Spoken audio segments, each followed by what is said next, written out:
네, 대림절 첫째 주간 우리 금요떨기 예배에 오신 여러분 주님의 이름으로 환영하고 축복합니다. 우리 서로에게 이렇게 한번 인사했으면 좋겠습니다. 주님이 다스리십니다. 우리 다시 한번 인사할까요? 할렐루야, 주님이 다스리십니다. 네, 오늘 기도에 대한 말씀을 여러분과 나누려고 하는데요. 우리 하나님의 말씀 오늘은 조금 짧습니다. 한 절만 저와 여러분이 함께 읽도록 하겠습니다. 마태복음 6장 9절의 말씀입니다. 마태복음 6장 9절, 제가 가진 성경으로는 신약성경 8면에 있습니다. 우리 함께 하나님의 말씀을 봉독할 텐데요. 우리 가능하신 분은 자리에서 일어나서 함께 짧은 말씀이지만 힘있게 함께 읽도록 하겠습니다. 마태복음 6장 9절 말씀 함께 읽겠습니다. 시작. 그러므로 너희는 이렇게 기도하라. 하늘에 계신 우리 아버지여, 이름이 거룩히 여김을 받으시오며. 아멘. 예, 자리에 앉으시면 되겠습니다.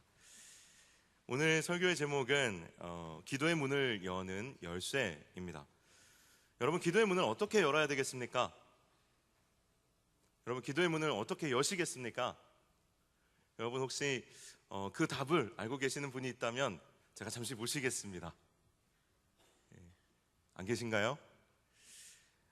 기도는 열쇠가 아무리 많아도 맞는 열쇠를 우리가 가지고 있지 않으면 열 수 없는 것처럼 우리가 아무렇게나 한다고 다 하나님께 드리는 기도가 되는 것은 아닙니다. 기도가 생각보다 사실은 좀 어렵습니다. 처음에 신앙생활을 하는 사람들에게 뭐가 어렵냐라고 물어보면 먼저는 말씀이 어렵다고 합니다. 설교를 들어도 이게 잘 이해가 되지 않는다고 합니다. 그러나 조금 더 신앙생활을 하다 보면 곧 기도가 어렵다고 이야기합니다. 여러분, 그리스도인이 되면 밥 먹듯이 말씀을 먹고 또 숨쉬듯이 기도를 하는 게 여러분 그리스도인 아닙니까?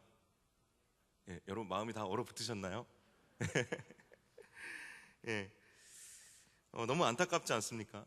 말씀은 우리가 쉬운 번역본을 찾아볼 수도 있고 또 말씀을 이해하는 데 도움이 되는 책들이 시중에 많이 나와 있습니다. 그래서 좀 말씀을 이해하기는 우리가 좀 수월한데 기도는 오히려 우리가 드러내놓고 좀 제대로 배우기가 쉽지 않은 부분들이 많이 있습니다. 그래서 딴에는 기도를 해보겠다고 막 이렇게 처음에는 횡설수설 막 아무 말 대잔치를 막 이렇게 처음에 기도를 할 때는 우리가 하게 됩니다. 그리고 또 기도는 또 내 마음에 있는 것 하나님께 이야기하고 또 내 필요한 것 구하는 거라고 하니까 막 이것저것 필요한 것을 마구 달라고 떼써 보기도 합니다. 또 어디서 들은 게 있어서 저도 처음 기도를 할 때는 성령 충만함을 구해야 된대요. 그래서 열심히 성령 충만만 열심히 구했던 때도 있었습니다. 또 중보기도로 지구 한 바퀴를 우리가 돌기도 하죠. 우리가 뭔가 기도 시간을 좀 채워야 될 것 같은데 뭔가 이 기도가 잘 안 나오니까 이제 지구 한 바퀴를 돌기 시작합니다. 우리 가정에서부터 시작해서 학교 친구, 직장 동료, 그리고 우리나라, 우리 교회, 그리고 또 이웃, 일본, 중국 이렇게 해서 쭉 돌아서 지구 한 바퀴를 돌고 시계를 딱 보면 한 10분 정도 지나 있고, 기도가 참 생각보다 많이 어렵습니다. 기도를 제대로 배우고 또 기도의 문을 제대로 열지 못하기 때문에 생기는 증상들이라고 할 수가 있겠습니다. 마태복음 33복음에 포함된 주기도문은 누가복음에서 보면 기도를 가르쳐 달라는 제자들의 요청에 따라서 예수님께서 제자들에게 가르쳐 주신 기도입니다. 만약에 예수님께서 이 주기도문을 제자들에게 가르쳐 주실 때 예수님의 기도가 당시의 사람들이 하는 기도, 당시의 랍비들 그리고 율법사들 또 종교 지도자들이 했던 것과 별로 다를 바가 없는 기도였다면 예수님의 제자들이 예수님께 기도를 좀 가르쳐 주십시오 이렇게 이야기하고 부탁할 필요가 없었겠죠. 예수님의 기도가 뭔가 그들과는 다른 부분이 있었고 그 기도가 훨씬 더 능력 있고 힘이 있어 보였기 때문에 이 제자들이 예수님께 기도를 가르쳐 달라고 한 것입니다. 오늘 이 자리에서 주님이 가르쳐 주신 기도를 다 일일이 하나하나 나누는 것은 어려운 일이지만 주기도문의 포문을 여는 한 구절, 하늘에 계시는 우리 아버지, 이 부분을 저는 오늘 여러분과 함께 다루어 보려고 합니다. 왜냐하면 이 주기도문 중에서도 주기도문을 시작하는 이 한 구절이 기도의 문을 여는 열쇠이기 때문에 그렇습니다. 원어로는 파테르, 헤몬, 호엔, 우라노이스라고 합니다. 이 부분에 대해서는 제가 조금 이따가 더 나누도록 하겠습니다. 주기도문의 시작인 짧지만 강력한 이 한마디, 하늘에 계시는 우리 아버지, 이것은 우리가 드리는 모든 기도의 전제가 되는 내용이면서 기도의 문을 열어주는 열쇠가 되는 아주 중요한 의미들을 담고 있습니다. 이 짧은 외마디 구절에 담긴 기도의 문을 여는 열쇠라는 것이 여러분 뭘까요? 먼저는 기도의 문을 여는 첫 번째 열쇠는 바로 하늘의 하나님께 우리는 기도한다라는 겁니다. 우리가 기도하는 대상은 먼저는 하늘의 하나님께 기도를 한다라는 겁니다. 세계 최초로 우주 여행을 한 사람이 있습니다. 유리 가가린이라는 러시아의 우주 비행사입니다. 그가 우주에 갔다 와서 이런 말을 남겼다고 합니다. 아무리 둘러봐도 우주에 천국은 없었다. 예수님께서는 분명히 하늘에 계시는 우리 아버지께 기도한다고 했는데 하늘에 올라가 보니, 그리고 하늘보다 더 위에 우주에 가보니 거기에는 천국이 없었다라는 겁니다. 여러분, 예수님께서 말씀하시는 이 하늘이라는 것이 가가린이 말하고 있는 이 하늘과 과연 같은 뜻일까요? 상식적으로 이게 뭔가 맞지 않다라는 느낌이 드시죠? 이 가가린이 말하는 하늘은 스카이, 창공입니다. 그런데 예수님께서 말씀하시는 하늘은 그저 사람의 눈으로 보고 가서 확인할 수 있는 그런 하늘이 아니라 신의 영역에 속하는 하늘, 헤븐을 의미하는 것입니다. 가가린이 말했던 하늘이 스카이라면 이 예수님께서 말씀하시는 하늘은 헤븐인 것이죠. 하나님은 하늘에 계시다는 것은 하나님이 구름 속에 계시다거나 은밀히 우주 은하계 어딘가를 떠돌아다니신다라는 것을 의미하는 것이 아니라 그 모든 것을 포함하지만 동시에 그것을 뛰어넘는 하나님만의 영역이 있다라는 것을 우리에게 이야기해 줍니다. 그래서 하나님이 계시는 하늘에 우리가 갈 수 있는 방법이 있다면 무엇일까요, 여러분? 우리가 정말 멋진 우주선을 만들면 하나님이 계시는 하늘에 갈 수 있을까요? 당연히 아닙니다. 우리의 이성이나 어떤 과학으로도 도달할 수 없는 것이 예수님이 말씀하시는 하늘입니다. 그런데 그 하늘에 갈 수 있는 길이 있습니다. 그 하늘에 닿을 수 있는 방법이 있습니다. 여러분, 그게 무엇이겠습니까? 그렇습니다. 기도입니다. 오직 기도로만 우리는 하나님이 계시는 하늘, 그 하나님만의 영역, 그 가운데 우리는 들어갈 수 있습니다. 그래서 하늘에 계시는 하나님이다 라는 이 고백은 하나님만의 그 고유의 영역, 사람으로는 닿을 수 없는 그 영역이 하나님에게는 있다라는 것을 인정하는 것이고, 하나님이야말로 우리의 인간의 모든 것을 뛰어넘는 초월적인 분이시라는 것을 인정하는 고백이라는 겁니다. 그래서 이 고백은 하나님이 얼마나 큰 분인지, 얼마나 초월적인 분인지를 우리에게 보여줍니다. 여러분, 초월적인 존재 앞에 서면 우리의 마음에 어떤 감정이 생깁니까? 경외감이라는 것이 생깁니다. 웅장한 자연 앞에 섰을 때 우리는 그 경외감을 약간 맛볼 수 있습니다. 초월적인 존재 앞에 서면 유한한 우리는 깊은 경외감을 느낄 수밖에 없습니다. 그런데 여러분의 기도 가운데 여러분의 마음은 어떻습니까? 초월적인 존재, 하늘에 계신 하나님 앞에 서서 기도하는 것인데, 그 앞으로 나아가는 것인데, 여러분의 마음속에는 얼마만큼의 경외감이 여러분 날마다 경험되고 계십니까? 정작 우리가 하늘의 하나님 앞에 설 때 경외감을 가지지 못하는 이유가 뭘까요? 본래대로라면 기도할 때마다 날마다 우리는 내가 얼마나 작고 보잘것없는 존재인지를 깨닫게 되고 마음의 옷깃을 여미게 될 것입니다. 또한 두렵고 떨리는 경외감이 있어야 그것이 정상인데, 이게 도대체 왜 잘 되지 않는 것일까요?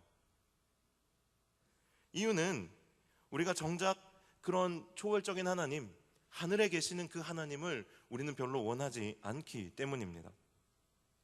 그런 하나님을 우리는 대면하려고 하지 않기 때문입니다. 우리가 원하는 것은 내가 이해할 수 있는 정도의 하나님을 우리는 원합니다. 내가 조종할 수 있는 정도의 하나님을 우리는 원합니다. 그렇지 않으면 내가 불편하기 때문이죠. 제가 딸이 하나 있습니다. 그런데 이 딸이 나이를 점점 이제 먹어가면서 이제 4살이 됐는데 너무 예쁜 거예요. 그래서 딸에게 그냥 수시로 농담을 합니다. 오늘은 아빠 주머니에 넣고 출근해야 되겠다. 그러면 우리 딸이 막 쪼로로록 뛰어옵니다. 그리고 제 주머니에 고개를 싹 들이댑니다. 안 들어가죠. 넣고 다니고 싶을 만큼 이쁘다는 겁니다. 주머니에 넣고 다니고 싶은 겁니다. 내가 이뻐하는 것들은 대부분 주머니에 넣을 수 있는 것들입니다. 그런데 우리 딸이 마냥 이뻐 보이지가 않습니다. 왜냐하면 우리 딸은 제가 그냥 귀여워하고 제 뜻대로 제 말대로 움직여주는 존재가 아니라 제가 섬겨야 되는 대상이기 때문에 그렇습니다. 섬겨야 되는 대상이 되면 불편합니다. 그 아이를 바꾸는 것보다 내가 바뀌는 것이 쉬우면 그 대상은 불편합니다. 그렇지 않습니까? 내가 거기에 맞춰야 되면 내가 불편한 겁니다. 여러분, 그런 하나님 좋으십니까? 그런 초월적인, 나로 하여금 쪼그라들게 만드는 그런 하나님 여러분 좋으십니까? 내가 이해할 수 있고 내가 조종할 수 있는 나보다 작은 신이라면 여러분, 그 앞에서 우리가 과연 경외감을 느끼겠습니까? 여러분, 나보다 작은 존재에게 경외감을 느끼십니까? 내가 집에서 키우는 애완견에게 여러분 경외감을 느끼십니까? 그 안에서 뭔가 창조주의 섭리를 발견한다면 경외감을 느낄 수 있겠지만, 그렇지 않은 보통 일반적인 상황에서는 그럴 수가 없죠. 나보다 작은 존재 앞에서는 우리는 경외감을 느끼지 않습니다. 이런 불편한 하나님에 대하여서 거부하는 사람의 마음을 시로 잘 표현한 사람이 있습니다. 윌버리스라는 사람입니다. 이 사람이 3달러어치의 하나님이라는 시를 썼습니다. 제가 번역한 내용인데요, 제가 전체를 다 읽어드리지는 못하겠지만 여러분 한번 들어보십시오. 내가 만나고 싶은 하나님, 나의 하나님이 이런 분은 아닌지 여러분 한번 들어보시면 좋겠습니다. 나는 주님의 작은 일부만을 사고 싶습니다. 내 영혼을 깨뜨리지 않을 정도만, 수면을 방해받지 않을 만큼만, 내 인생이 사로잡히지 않을 만큼만, 따뜻한 우유 한 잔만큼이면 됩니다. 내 죄책감을 조금 누그러뜨릴 만큼이면 됩니다. 나는 3달러어치만 하나님을 사고 싶습니다. 호주머니에 넣을 만큼의 사랑이면 충분합니다. 내 마음을 바꾸지 않아도 될 정도만, 시간 날 때 교회에 가고 싶은 마음이 들 정도만. 나는 변화가 아니라 황홀경을 원합니다. 나는 영원에 500g만 사서 종이봉지에 담아들고 싶습니다. 그 이상을 사야 한다면 무르고 돈을 돌려드리겠습니다. 어떤 책임도 느끼지 않을 만큼만, 사람들이 나를 보고 괜찮은 사람이라고 여길 정도만, 이렇게 3달러어치만 하나님을 살 수는 없을까요? 여러분, 우리의 마음이 이렇지 않느냐라는 겁니다. 이렇게 하나님을 제한하는 것은 사실은 하나님을 섬기는 것이 아니라 사실은 우상을 섬기는 것이라는 사실을 우리는 생각할 수 있어야 합니다. 우리는 그런 것만이 아니라 하나님을 제한하는 형태로 우상 숭배하는, 우리만 그런 것이 아니라는 거예요. 우리만 그렇게 하나님을 제한하는 것이 아니라 이렇게 하나님을 제한하는 우상 숭배의 방식은 아주 옛날 고대 근동의 사람들도 똑같이 그렇게 했었습니다. 인간의 아주 뿌리 깊은 죄악 중에 하나입니다. 야곱이 라헬과 함께, 사랑하는 아내 라헬과 함께 삼촌 라반의 집에서 도망쳐 나올 때 가지고 나온 게 있습니다. 그것은 뭐냐면 드라빔이라는 것입니다. 딱 한 손에 들어갈 수 있을 정도의 우상입니다. 엉덩이 밑에 깔고 앉아 숨길 수 있을 정도로 만든 작은 우상입니다. 당시 중동의 사람들은 이런 작은 우상들이 자기 소원을 들어준다고 생각했습니다. 그리고 하나님과 함께 아무 거리낌 없이 이 드라빔을 소지하고 섬겼습니다. 우리도 하나님을 섬긴다 하면서 아무렇지 않게 나보다 작은 하나님을 만들어서 섬기고, 그런 가짜 하나님께 우리가 계속해서 기도하고 있지는 않습니까? 우리가 정말 진짜 하나님을 만나고 기도의 능력을 경험하기를 원한다면 우리는 그저 내 주머니에 들어갈 수 있는 정도의 편리한 하나님이 아니라 정말 하늘에 계시는 하나님, 정말 하늘에 계시는 하나님께 기도할 수 있어야 합니다. 기도의 문을 여는 두 번째 열쇠가 있습니다. 그것은 아버지 하나님께 기도하는 것입니다. 두 번째는 아버지 하나님께 기도한다는 겁니다.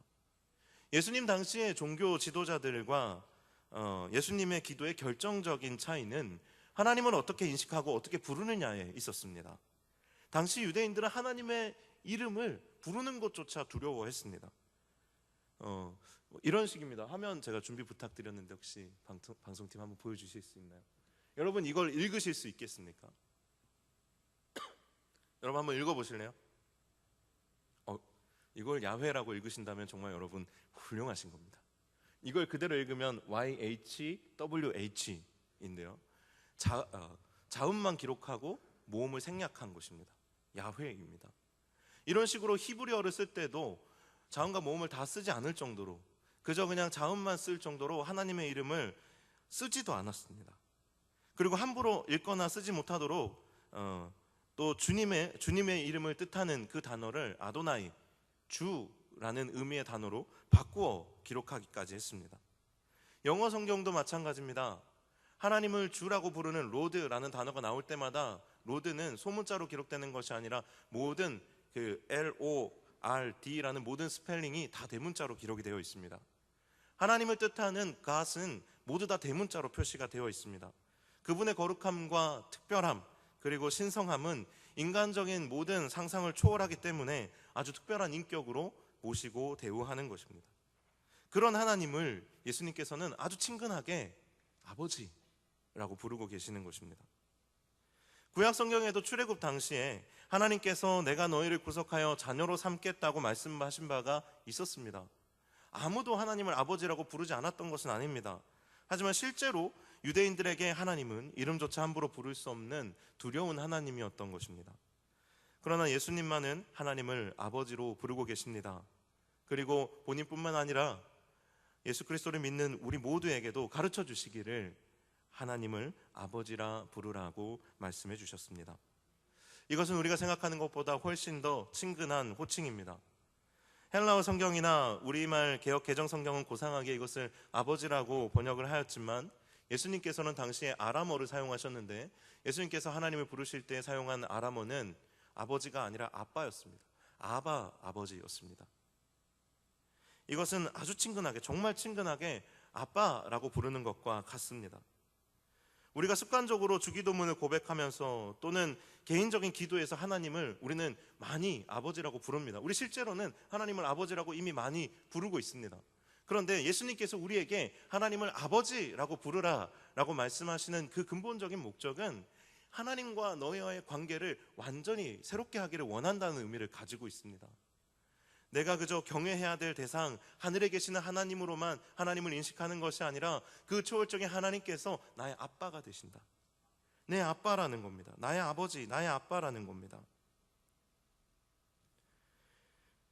기도를 좀 하시는 분들은 보면 아버지로 시작해서 아버지로 기도가 끝나는 분들 많이 계시죠. 어렸을 때 정말 잘 이해가 안 됐습니다. 저 권사님은 하루 종일 아버지만 부르다 가시네. 아버지 이것만 하다 가시는 거예요. 어렸을 때는 이해하지 못하던 것들이 이제는 이해가 됩니다. 이것은 단순히 말이 바뀐 것이 아니라 하나님과의 관계가 바뀌었기 때문입니다. 우리가 아버지밖에 할 말이 없는 것은 그토록 우리가 하나님과 친밀하게 부자지간으로 부녀지간으로 이제는 묶여있기 때문입니다. 하나님과 완전히 새로운 관계를 맺으라는 것입니다. 예전에는 이런 예를 많이 들었습니다. 홍길동전에 보면 홍길동이 호부호영을 못하죠. 서자로 태어나서 한 번도 아버지를 아버지라고 불러본 적이 없습니다. 그런데 이 성경은 그런 아버지를 이제 아버지라고 부르라라고 말하는 것과 같습니다. 그런데 오늘의 상황으로 조금 더 피부에 와닿게 한번 바꿔볼까요? 인턴으로 회사에 취직했는데 다음날 회장님이 찾아와서 너 이제 앞으로 나를 아빠라고 불러 라고 하는 것과 같습니다. 나는 이제 고작 갓 들어온 인턴인데 회장님이 기업 총수가 와서 이제 난 아빠라고 불러. 이런 겁니다. 은혜라는 것은 이런 것입니다.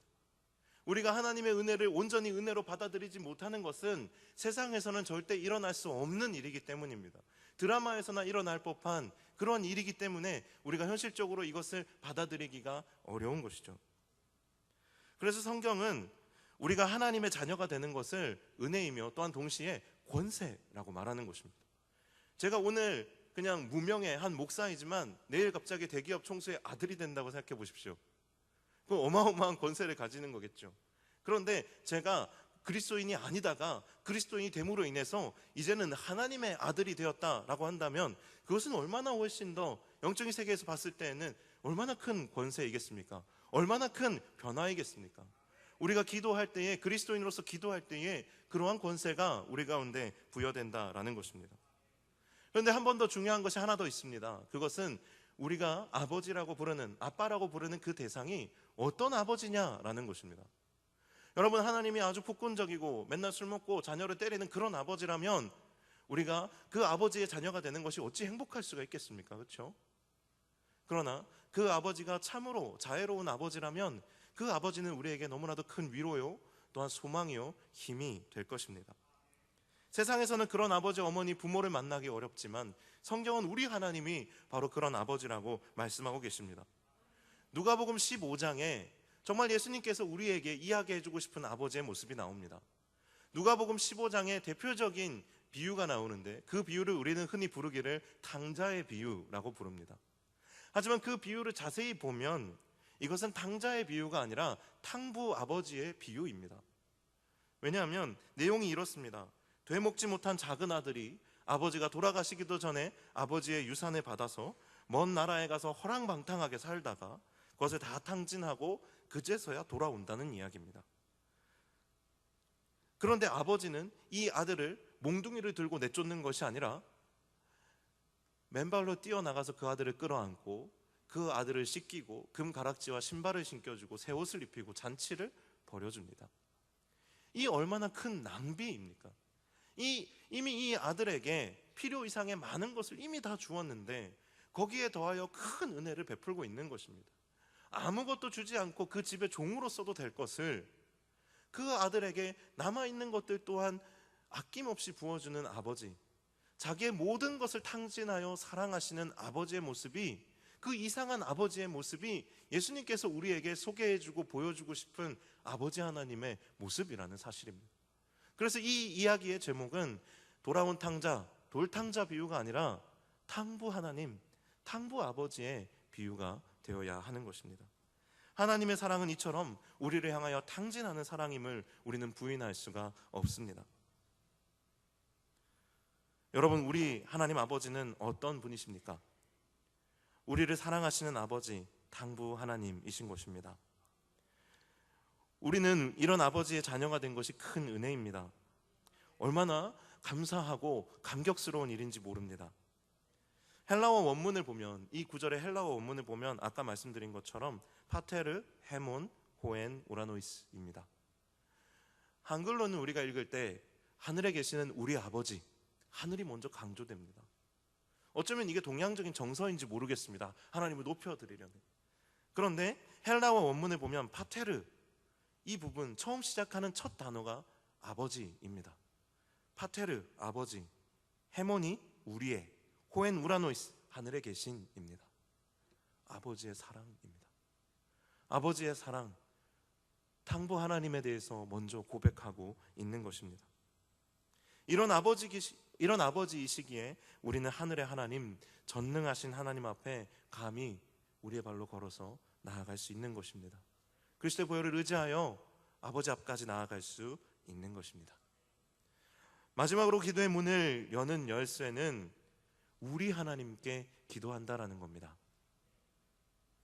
주기도문은 나를 변화시키는 기도이기도 하지만 궁극적으로는 공동체를 변화시키는 기도라는 사실을 우리는 기억해야 합니다.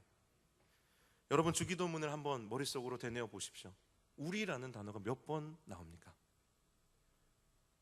하늘에 계신 우리 아버지, 아버지의 이름을 거룩하게 하시며 아버지의 나라가 오게 하시며 아버지의 뜻이 하늘에서와 같이 땅에서도 이루어지게 하소서. 오늘 우리에게 일용할 양식을 주시고 우리가 우리에게 잘못한 사람을 용서하여 준 것 같이 우리 죄를 용서하여 주시고 우리를 시험에 빠지지 않게 하시고 악에서 구하소서. 나라와 권능과 영광이 영원히 아버지의 것입니다. 아멘.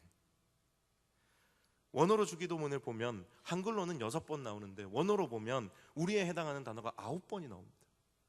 주기도문의 이 고백들은 나 개인의 고백이 아니라 우리의 고백이며 나 개인만을 위한 기도가 아니라 공동체적 고백이라는 것입니다. 우리로 도배가 되어 있습니다. 여러분, 하나님은 손자가 없는 거 아세요? 여러분, 나는 하나님의 손자입니다. 한번 손 들어 보십시오. 저는 하나님의 손자입니다. 여러분, 없으시죠? 우리는 다 하나님을 아버지라고 부릅니다. 왜 그렇죠? 하나님과 우리와의 관계는 하나를 건너뛰는 관계가 아니라는 겁니다. 하나님이 우리를 만나실 때 다 1대1로 직접적으로 대면하십니다. 그래서 우리는 다 하나님의 자녀이지 하나님의 손자나 손녀가 아닙니다. 하나님 모든 이들을 오직 한 사람만 사랑하듯이 사랑하는 분이십니다. 그것이 얼마나 큰 은혜인지요. 우리가 기도하면 우리의 목소리에 집중해서 내가 기도하면 나의 목소리에 집중해서 나의 기도를 들어주신다는 것입니다. 하지만 하나님은 동시에 모든 그리스도인들을 그분의 자녀로 삼으셨다라는 사실을 우리는 기억해야 합니다. 하나님 아버지 안에 모든 믿는 이들이 내 형제이며 나의 자매 곧 우리입니다. 우리의 기도에 늘 공동체가 들어있어야 하는 것입니다. 여러분, 이것이 굉장히 특별한 것입니다. 왜냐하면 서구의 정서에는 우리라는 개념이 약합니다. 개인주의가 강합니다. my wife, my husband라고 하지 our wife, our father 이렇게 이야기하지 않습니다. my father이라고 얘기하지 our father 이렇게 이야기하지 않습니다. 그런데 성경은 이것을 강조해서 우리라는 표현을 계속해서 반복해서 쓰고 있는 것입니다. 우리의 기도에 늘 공동체가 들어있어야 한다는 의미입니다. 우리의 기도가 왜 열리지 않습니까? 늘 나만을 위해서 기도하기 때문 아닙니까? 우리의 기도 안에 공동체가 들어있어야 하는 것입니다. 우리의 진정한 회복, 영적인 회복은 개인의 회복에만 제한되는 것이 아닙니다. 공동체적인 회복이 일어날 때 나의 개인의 회복 또한 완전해지는 것입니다. 신앙이 좋은 사람이 내 신앙을 지키기 위해서 홀로 신앙생활을 한다는 이야기를 저는 들어본 적이 없습니다. 정말로 신앙심이 돈독한 사람은, 신앙심이 좋은 사람은 더불어 신앙생활을 합니다. 그래서 주님이 가르쳐 주신 기도는 죄에 중독된 교회와 그리고 공동체를 해독하는 기도입니다. 이 주님이 가르쳐 주신 기도의 정신이 무너지게 되면 서로가 남이 되고 서로가 서로를 비난하고 교회가 어려워지게 되는 것입니다. 여러분, 교회가 어려워지는데 어떻게 성도가 행복할 수 있겠습니까? 뭔가 잘못된 것이죠. 교회가 어려워지는데 어떻게 내가 행복할 수가 있겠습니까? 저는 동방교회가 기도 가운데 우리를 회복할 수 있기를 간절히 소망합니다. 저는 이것이 또한 기도의 문을 여는 가장 결정적인 열쇠일 것이라고 믿습니다. 말씀을 이제 맺으려고 합니다. C.S. 루이스가 이런 말을 했습니다. 하나님께서는 인간에게 두 가지 가능성, 곧 동물적 차원으로 전락할 가능성과 하나님의 차원으로 솟아오를 가능성, 이 두 가지가 있다라고 말했습니다. 중요한 것은 인간에게 동물적 차원으로 전락할 가능성도 있고 하나님의 차원으로 솟아오를 가능성도 있구나, 그냥 이렇게 생각하는 것이 아니라 이 둘 사이에 중간이 없다라는 사실에 우리는 주목해야 합니다. 어떤 사람이든 누구든 동물적 차원에 속하여 살든지 하나님의 차원에 속하여 솟아오르는 삶을 살든지 둘 중에 하나라는 것입니다. 많은 사람들이 이 중간 어디쯤에 동물도 아니고 하나님도 아닌 인간적인 차원에 머무는 것으로 만족하려는 그런 사람들이 많이 있습니다. 하지만 애초에 이런 지점이 없다라는 사실을 우리는 기억해야 합니다. 이것이 영적인 원리이기 때문에 그렇습니다. 저도 하루에 2시간씩 기도하던 시절이 있었습니다. 못 믿으실 수도 있겠지만 저도 하루에 2시간씩 기도하던 시절이 있었습니다. 삼각산에 철야를 다니던 시절도 있었습니다. 기도원 기도 동굴에요 들어가서 기도하던 시절도 있었습니다. 참 열심히 기도했습니다. 왜 그랬을까요? 여러분, 왜 그렇게 열심히 기도하십니까? 왜 그렇게 열심히 기도했을까요? 하나님의 차원에서 하나님의 형상대로 살고 싶어서 그렇게 열심히 기도했었습니다. 그때 그 기도가 저를 하나님의 차원으로 참 많이 다듬고 변화시켰습니다. 그런데 목사가 된 지금은 이제 그럼 기도하지 않아도 될까요? 목사가 되면 기도하지 않아도 될까요? 여러분, 제가 이제 기도하지 않아도 됩니까? 목사가 돼서도 기도해야 합니다. 목사가 된 지금 이제 더 기도해야 되지 않겠습니까? 오히려 더 많은 기도가 필요합니다. 저는 공동체의 심장이 기도라고 생각하는 사람입니다. 심장이 죽으면 공동체도 죽습니다. 여러분, 박지성이라는 선수 여러분 아십니까? 사람들이 그를 부를 때 두 개의 심장이라고 부릅니다. 필드에서요, 축구를 할 때 보면 그 사람이 없는 장면을 찾기가 어려울 정도로 모든 필드에 늘 있는 사람이 박지성이었습니다. 두 개의 심장을 가지고 뛰는 사람처럼 뛰었다라는 겁니다. 저는 우리 교회가, 그리고 또 우리 사랑하는 동광의 성도님들이 이 두 개의 심장을 가지고 기도하는 여러분 되시길 축복합니다. 우리가 되기를 또한 소망합니다. 새벽 기도와 금요떨기가 살아야 합니다. 공적인 기도와 개인적인 차원의 기도가 살아야 합니다. 교회에서만 기도하고 내가 개인적으로는 기도하지 않는 그런 삶을 살아서는 안 되는 것입니다. 인간적인 수준에 머무르려 해서는 안 되고 하나님의 차원으로 솟아오르려고 해야 합니다. 오늘은 기도의 문을 여는 정도의 메시지로 마무리하지만, 사랑하는 여러분, 기도의 능력으로 새 힘을 얻고 또 변화되는 저와 여러분이 될 수 있기를, 그리고 또한 이 동관교회가 되기를 주님의 이름으로 간절히 축원합니다. 아멘. 우리 같이 함께 결단